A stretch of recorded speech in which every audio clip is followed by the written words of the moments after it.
Selamat pagi kekasih Yesus Kristus. Selamat menjalani hari-hari kita bersama dengan Roh Kudus. Tapi kita harus mempertajam pendengaran kita akan firman Tuhan setiap pagi, supaya kita dapat membedakan mana yang baik dan mana yang buruk. Sementara banyak suara-suara lain yang berseleweran di pikiran kita, bahkan di luar diri kita. Saudara, dalam rangkaian kabar keselamatan atau Injil yang telah kami jelaskan dalam episode pertama atau sesi pertama sampai ke-14, di mana terakhir dalam sesi ke-14 melalui penyerahan diri di dalam doa kita menerima Yesus Kristus sebagai pemberi keselamatan, dan kita terima Dia berkuasa di dalam diri kita.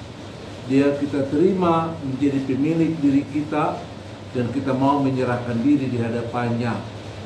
Kemudian kita juga disegarkan oleh janjinya bahwa Dia akan memberikan hidup yang kekal kepada kita untuk selama-lamanya. Masih ingat jabat tangan Romawi yang kita kutip dari Yohanes pasal yang ke-10 ayat yang ke-28? Bagaimana jabat Romawi itu bukan karena kekuatan kita sebagai tangan manusia, tapi kekuatan Tuhan yang terus mengikat kita, sekalipun kita seringkali mengalami kesalahan, terjebak, dan mungkin mengalami hal-hal yang harus kita lakukan demikian. Tapi dalam kuasa Tuhan, semuanya boleh berjalan karena kita ada dalam kuasanya. Oleh penyerahan diri, oleh janji itu, oleh kepastian iman itu, maka status kita sekarang berubah menjadi anak-anak Allah, sebagai ahli waris kerajaan surga. Ya. Jadi sekalipun kita hidup di tengah-tengah dunia, tapi kita sekarang menjadi ahli waris kerajaan surga. Sekarang kita akan cicipi kerajaan surga itu. Dan bagaimana kita hidup bersama dengan Allah, bagaimana kita memenangkan banyak hal dalam hidup ini, bagaimana kita melaluinya dengan ketabahan, kesabaran yang luar biasa, bahkan mungkin dengan tanda-tanda ajaib, kita menjalani hari-hari kita sebagai anak-anak Allah, sebagai ahli waris kerajaan surga. Meskipun demikian, kadang kita juga tergelincir dalam hidup ini, karena kita kan masih ada di dalam dunia.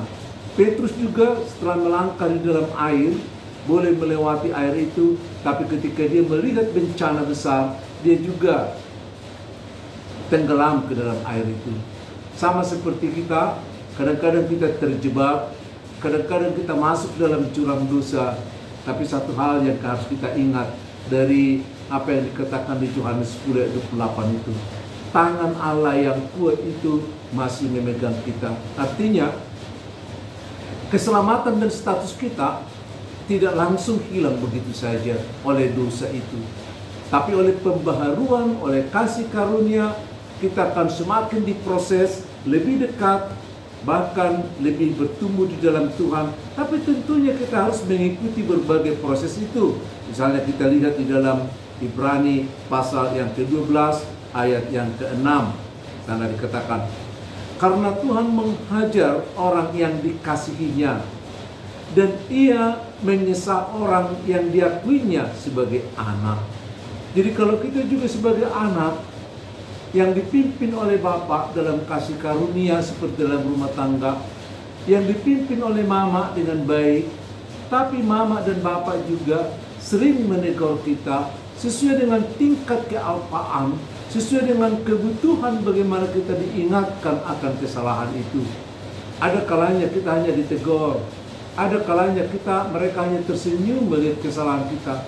Tapi ada kalanya kita harus dicubit, ada kalanya kita harus ditegur dengan keras. Bukan karena mereka benci sama seperti Tuhan, tapi Dia mau supaya kita dibangun di dalam namanya. Karena Tuhan itu menghajar orang yang dikasihinya, bahkan menyesal orang yang diakuinya sebagai anak. Kan gak mungkin dong anak orang lain kita tegur, bapaknya marah nanti. Anak kita berani kita menegur. Kalau Tuhan juga mau menegur kita dalam berbagai cara untuk memperbaiki, mengangkat hidup kita, karena kita anaknya. Jadi jangan gelisah, jangan kecut, jangan putus asa ketika kita mengalami hal-hal yang seperti itu dalam hidup ini. Setelah kita menjadi anak-anak Allah, setelah kita mengakui bahwa Dia penguasa diri kita, bahwa Dia memberikan jaminan hidup yang kekal, bahwa masa depan kita juga ada di dalam Dia, maka Dia juga menginginkan kita supaya memuliakan namanya melalui perubahan sikap yang menjadi ucapan syukur. Ya. Jadi melalui ucapan syukur, melalui sikap kita, ucapan syukur bukan berarti uang loh. Jangan pikirannya ke uang dulu, tapi bagaimana sikap kita, bagaimana perilaku kita, bagaimana pikiran, perasaan, perkataan, perbuatan kita semakin mengarah untuk memuliakan Tuhan. 4 faktor ini loh.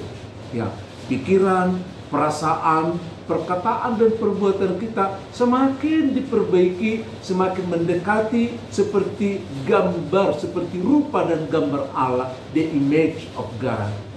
The image of God itu akan semakin nampak melalui pikiran kita yang terus-menerus memikirkan kemuliaan Tuhan.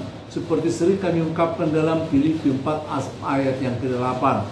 Bagaimana hal-hal yang memuliakan, bagaimana hal-hal yang menggembirakan, bagaimana hal-hal yang menyukakan orang lain, kita dipermat atau dibentuk dalam pikiran yang demikian. Maka perbuatan baik itu bukan supaya kita masuk surga, bukan.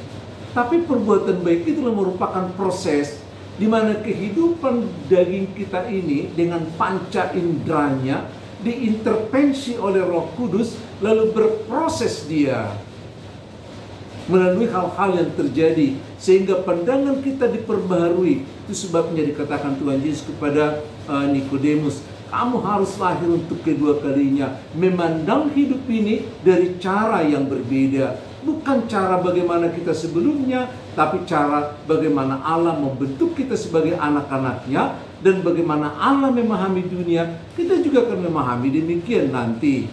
Maka Roh Kudus itu akan bersaksi dengan roh kita bahwa kita adalah anak-anak Allah. Coba bayangkan, Roh Kudus itu bersaksi dengan roh kita. Ada perpaduan, ada kerjasama.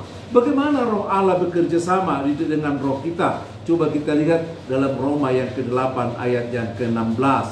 Di situ dikatakan, roh itu, roh Allah, bersaksi bersama-sama dengan roh kita bahwa kita adalah anak-anak Allah.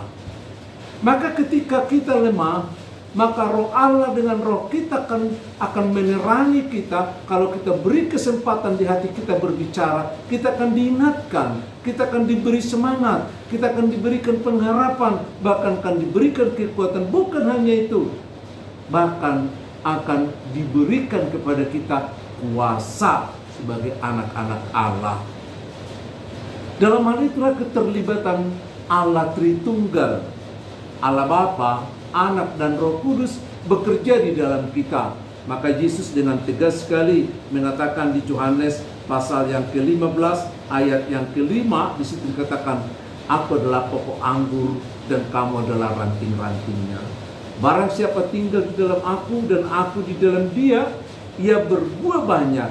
Sebab di luar aku, di luar roh Allah, di luar Yesus Kristus, kita tidak mampu berbuat sesuatu yang baik. Karena perbuatan baik kita itu dirusak oleh satu dosa. Masih ingat 10 telur? Ada 9 yang baik, 1 yang busuk. Telah membuat ke-9 telur yang baik itu tidak layak untuk disajikan. Sama dengan hidup kita, dengan mengandalkan kemampuan kita, dengan mengandalkan tekad kita, kita tidak layak menjadi anak Tuhan, tidak layak menjadi warga kerajaan Allah.